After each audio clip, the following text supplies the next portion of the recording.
যাবে না ইনশাআল্লাহ। আমি যখন কোরআন তেলাওয়াত করি তখন আমার 2 বছরের বাচ্চা শিশু কোরআন স্পর্শ করে, এতে গুনাহ হবে কিনা?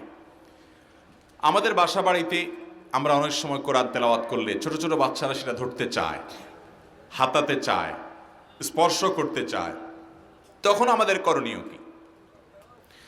এর উত্তর হলো, ছোট বাচ্চা যতক্ষণ পর্যন্ত প্রাপ্তবয়স্ক না হয়, বালেগ না হয়, ততক্ষণ পর্যন্ত কোরআনে কারীম ওযু ছাড়া যদি স্পর্শ করে তাদের গুনাহ হবে না, যেহেতু তারা নাবালেগ।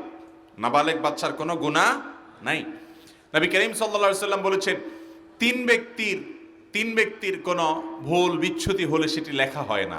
এর ভিতরে একটা হলো আস-সাবী, ছোট বাচ্চা, হাত্তা ইয়াবলুগা, বালেগ হওয়ার আগ পর্যন্ত তার কোনো অপরাধ বা গুনাহ লেখা হয় না। এজন্য ছোট বাচ্চা যদি কোরআন স্পর্শ করে ওযু ছাড়া তার গুনাহ হয় না। কিন্তু বাবা মায়ের কর্তব্য হলো যে 7 বছর বা তার বেশি বয়স হয়ে গেলে, মোটামুটি বুঝজ্ঞান হয়ে গেলে, ওযু শিখতে পারে, ওযু বুঝে এতটুকু যোগ্যতা হয়ে গেলে তাকে বোঝানো যে কোরআন স্পর্শ করবে তুমি ওযু সহকারে, বিনা ওযুতে কোরআন স্পর্শ করবে না। এটা তাদেরকে শেখাতে হবে।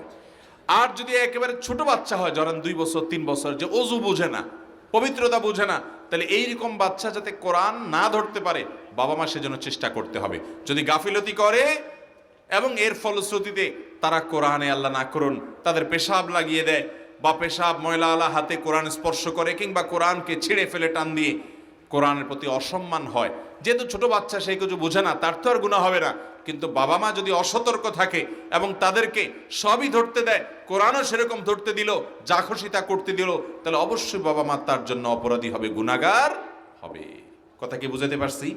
তাইলে কোরআন এটা বাচ্চাদেরকে ধরতে দেওয়া যাবে যদি তারা 6-7 বছর, 8 বছর, 9 বছর হয়ে যায়, কোরআন তেলাওয়াত তারা শেখার চেষ্টা করতেছে, বুঝে, তখনও তাদেরকে ওযু করে যেন তারা কোরআন তেলাওয়াত করে সেটা শেখাতে হবে এবং সেটা বোঝাতে হবে।